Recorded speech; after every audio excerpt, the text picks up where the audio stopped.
அண்ணா திடீர்னு அப்பா மயக்கம் போட்டு விழுந்துட்டாரு. அப்பா விழுந்துட்டாரா? எல்லாருக்கும் சொல்லி அனுப்பிச்சாச்சா? விளையாடுங்க, நாங்கெல்லாம் ரொம்ப பயந்துட்டோம். டாக்டர் வந்து இப்பதான் மருந்து போயிருக்காரு, கொஞ்சம் பரவாயில்ல.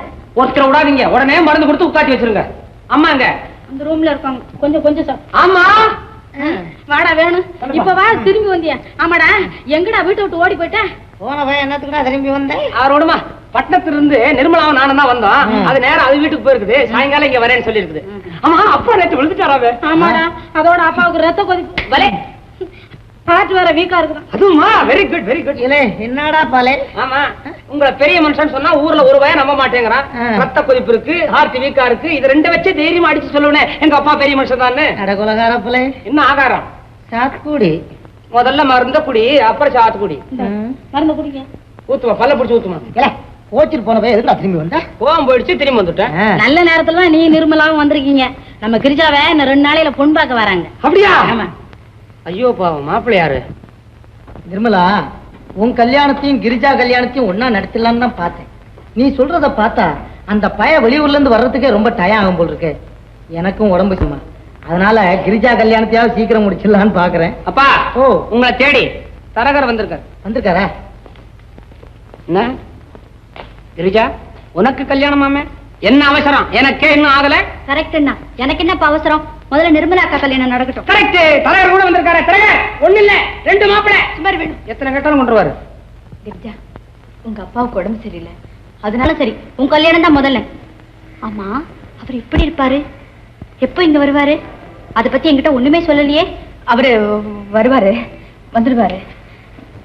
கிரிஜா, ரொம்ப நேரம் ஆயிடுச்சு, இன்னொரு நாள் நிதானமா உட்காந்து பேசலாம். ஆடா, அவரை பத்தி கேட்டா உனக்கு எவ்வளவு வெக்கம். இரு, ஒன்னு சும்மா விட போறது இல்ல.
மாப்பிள்ளை வீட்டுக்காரங்க எல்லாம் வந்திருக்காங்க. இப்ப போய் தகராறு பண்றியே, வந்து நமஸ்காரம் பண்ணிட்டு வந்துருமா. ஆமாம்மா, இந்த பாரு அப்பாவுக்கு ஹார்ட் வீக், இதெல்லாம் தாங்க முடியாதும்மா. வா.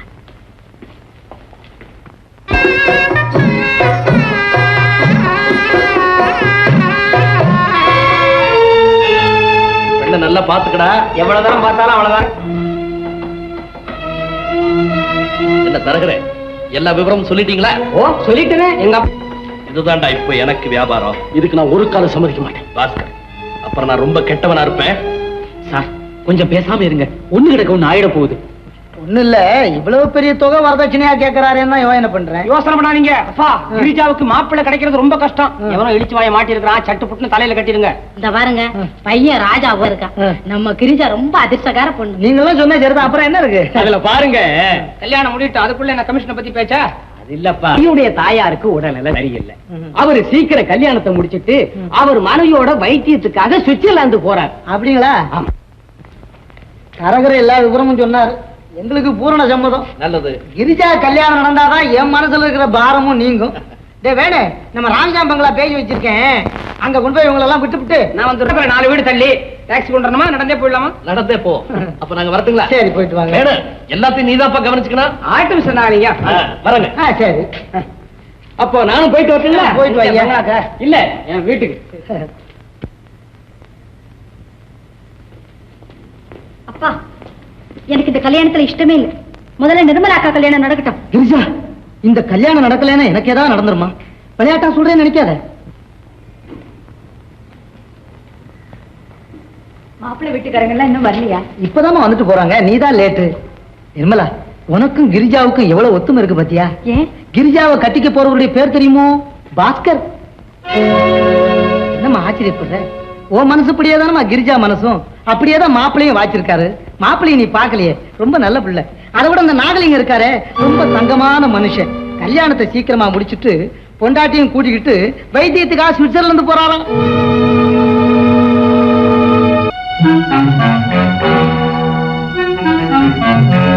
வியாபார விஷயம்னு சொல்லி என்ன இங்க அழைச்சிட்டு வந்து இன்னொரு கல்யாணத்துக்கு ஏற்பாடு பண்றீங்களா? நீங்க என்ன செய்தாலும் சரி, நான் இந்த கல்யாணத்துக்கு சம்மதிக்கவே மாட்டேன். பாஸ்கர், கல்யாணம் முடியட்டுல அப்பாதோட கிட்ட பணத்தை வாங்கிட்டு நான் போயிடும். பிறகு உன் வாழ்க்கையில நான் குறிக்கிடவே மாட்டேன். ஒரு பாவமும் அறியாத நிர்மலாவின் வாழ்வை பாழடிக்க உங்க சரி திட்டத்துக்கு என்ன உடனே இருக்க சொல்றீங்களா?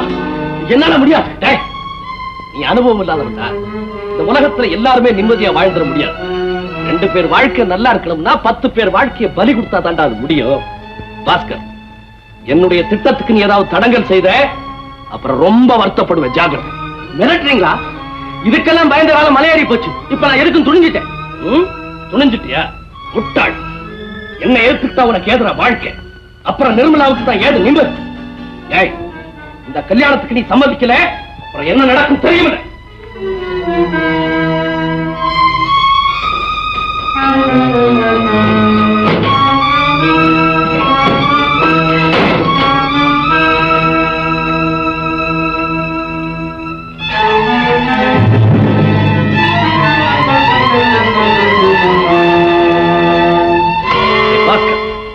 இதெல்லாம் என் கையில இருக்கிறவர்ல உன்னால ஒண்ணு செய்ய முடியாது. போடா, தைரியம் இருந்தா கல்யாணத்தை நிறுத்தல. போடா.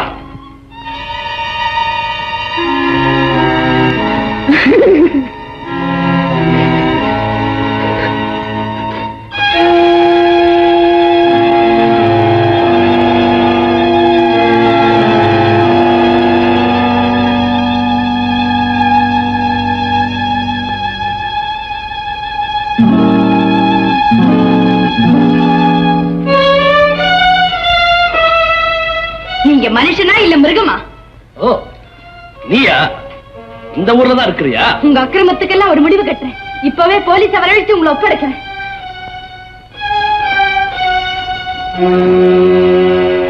நிர்மலா, தாராளமா போலீஸுக்கு போன் பண்ணு.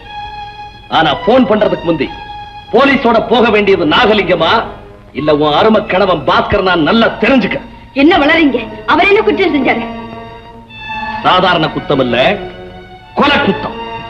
என்ன? உனக்கு தெரிஞ்சிருக்க நியாயம் இல்லை. சங்கம்னு ஒரு மஞ்சள் பத்திரிகை சென்னையில இருந்து வந்துட்டு இருந்து தெரியுமா உனக்கு? ஆமா, அதோட ஆசிரியர் சிதம்பரத்தை கூட கொஞ்ச நாளா காணும்னு சொன்னாங்க. அத பத்தி என்ன இப்போ? காணாம போகல, அவர் இறந்து போயிட்டார். உன் பாஸ்கர் அவனை கொலை செய்துட்டான். இருக்காது, நீங்க பொய் சொல்றீங்க. நான் ஏன் பொய் சொல்லணும்? விவரமா சொல்றேன் கேள். சங்கம் பத்திரிகை பாஸ்கரை பத்தி அவதூறா எழுதிட்டார் அதனுடைய ஆசிரியர். இதோ அந்த பத்திரிகை. இதை பொறுக்க முடியாத பாஸ்கர் ஆசிரியருக்கு நேரடியா ஒரு கடிதம் எழுதினார். மறுநாள் பத்திரிகையில மன்னிப்பும் மறுப்பும் வரலன்னா ஆத்திரத்துல தான் எதையும் செய்ய தயங்க மாட்டேன் அவருக்கு எழுதின கடிதாஸ். மறுப்பும் வரல, மன்னிப்பும் வரல. பாஸ்கர் ஆசிரியர் நேர்ல போய் பார்த்தார். அவர் விட்டு கொடுக்காமலே பேசினார். ஆத்திரத்துல பாஸ்கர் ஆசிரியரை கழுத்து நெரிச்சு கொலை செய்துட்டான். அவருடைய அதிர்ஷ்டம் அந்த நேரத்தில் நான் அங்க போய் சேர்ந்தேன். தனக்கு தூக்கத்தில் நடக்கிற வியாதி உண்டு, அந்த மாதிரி தூக்கத்தில் நடந்து வந்த போது தன்னை மறந்து இந்த கொலையை செய்துட்டேன் என்கிட்ட அழுதான். இதையெல்லாம் போலீஸ்ல நம்புவாங்களா? பாஸ்கருடைய நிலையை பார்த்து நான் பரிதாபப்பட்டேன். கொலை செய்த விவரம் போலீஸுக்கு தெரியாம இருக்கிறதுக்கு நான் உதவி செய்யறதாக சொன்னேன். ஆனா என்னுடைய தற்காப்புக்காக அவன் கைப்பட ஒரு லெட்டர் எழுதி வாங்கிக்கிட்டேன். அந்த கொலையை அவனே செய்ததாக போலீஸ் அதிகாரிக்கு அவன் கைப்பட எழுதி கொடுத்த லெட்டர் இதுல இருக்கு. இந்த லெட்டரையும் மற்ற கடிதங்களையும் நான் போலீஸ்ல கொடுத்துட்டா பாஸ்கரனுடைய கதி என்ன? தூக்கு தண்டனை. நிர்மலா, போலீஸ்க்கு போன் பண்ணணும் சொன்னியே, தாராளமா செய். உன் கணவர் தூக்கு மேடைக்கு போகட்டும். இதுவரைக்கும் எந்த மனைவியும் செய்யாத ஒரு உதவியை உன் கணவருக்கு நீ செய்யறதா இருக்கட்டும். அதனாலதான் நீங்க சொல்றபடி எல்லாம் அவர் கேட்டு நடக்கிறாரா? ஆமா, தூக்கத்தில் நடக்கிற வியாதி இப்ப அவனுக்கு பூரணமா குணமாயிடுச்சு. ஆனா தான் ஒரு கொலைகாரன்றத அவன் மனசுல உறுத்திக்கிட்டே இருக்கு. அதனாலதான் திடீர்னு மன அதிர்ச்சி ஏற்பட்டு என்னவோ போல ஆயிடும். என்ன செய்யணும்? ஆண்டவன் எனக்கு ஒரு இருதயத்தை மாத்திரம் படைச்சிருந்தா பரவாயில்லை, ஒரு வைத்தியம் இல்ல படைச்சிருக்கிறான். அதனாலதான் பாஸ்கரனை வச்சு பணம் சம்பாதிக்க நான் முயற்சி பண்றேன். அவ்வளவுதான். பாஸ்கர் உங்க பிடியிலிருந்து விடுவிச்சு எங்களை நிம்மதியா வாழ விட மாட்டீங்களா? எனக்கு தேவை பணம். பாஸ்கரனுக்கும் கிரிஜாவுக்கும் கல்யாணம் செய்து வைக்கிறதுனால எனக்கு அது கிடைக்கும். ஏன் ஒண்ணு செய்ய, அப்பா துரை கொடுக்க போற பணத்தை நீ வாங்கி கொடுத்து நான் கல்யாணத்தை நிறுத்திடுறேன். நீயும் பாஸ்கரனை நிம்மதியா வாழலாம். அது எப்படி முடியும்? உடல் நலம் இல்லாத அப்பா துரை கிரிஜாவோட கல்யாணத்தை உடனடியா முடிக்கணும்னு துடிக்கிறாரு. அது தடப்பட்டு போனா அந்த அதிர்ச்சியை தாங்க அவரால முடியாது. என் சந்தோஷத்துக்காக அந்த குடும்பத்தின் நிம்மதி அழிக்க என்னால முடியாது. அப்ப வேற வழியே இல்லை. பாஸ்கருக்கும் கிரிஜாவுக்கும் கல்யாணம் நடந்தே ஆகணும். உங்களை கெஞ்சி கேட்கிறேன், பாஸ்கர் அந்த கல்யாணத்துக்கு கட்டாயப்படுத்தாதீங்க. வாழ்நாள் பூரா உங்களை தெய்வமா நினைச்சு பூஜிக்கிறேன். ஏன் பேச்சதுக்கு? இந்த கல்யாணம் நடந்தே ஆகணும்.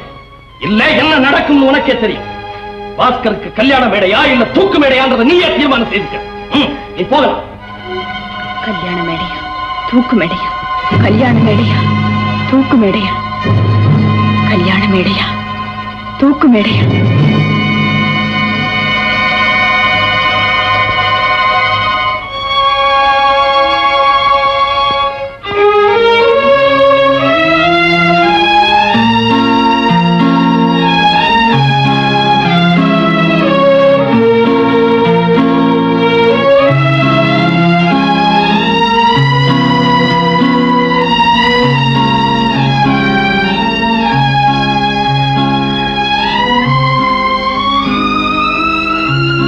பாஸ்கர், நிர்மலா, நீயா?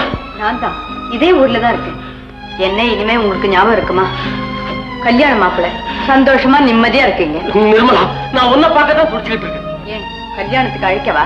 நிர்மலா, ஏற்கனவே மனமுடைஞ்சு போயிருக்கிற என்ன பரிகாசம் செஞ்சு பார்க்க வைக்க வந்து. பரிகாசமா? நல்லா சொன்னீங்க. உங்களுக்கும் கிரிஜாவுக்கும் நடக்க போற கல்யாணத்தை நான் எவ்வளவு ஆவலோட எதிர்பார்க்கிறேன் தெரியுமா? என்னது? எனக்கு நடக்க போற கல்யாணத்தை நீ அவளோட எதிர்பார்க்கிறியா? ஏன், எனக்கு நல்லா தெரிஞ்ச சிநேகிதர் நீங்க. உங்களுக்கு கல்யாணம்னா அதுல எனக்கு சந்தோஷம் இல்லையா? சிநேகிதனா? நிர்மலா, அந்த அளவுலதான் நீ நினைக்கிறேன். அதுல என்ன தப்பு பாஸ்கர்? சாஸ்திரப்படியோ சட்டப்படியோ நம்ம கல்யாணம் நடக்கலையே, சந்தர்ப்பவசத்தால ஏற்பட்ட ஒரு நிகழ்ச்சி தானே. பாஸ்கர், அந்த நிகழ்ச்சியை மறந்துடுதான் நம்ம 2 பேருக்குமே நல்லது. நீ சுயநினைவோட தான் பேசுறியா? எல்லாத்தையும் தெரிஞ்சுக்கிட்டு நல்ல தெளிவா இருக்கிறதுனாலதான் இந்த முடிவுக்கு வந்தேன்.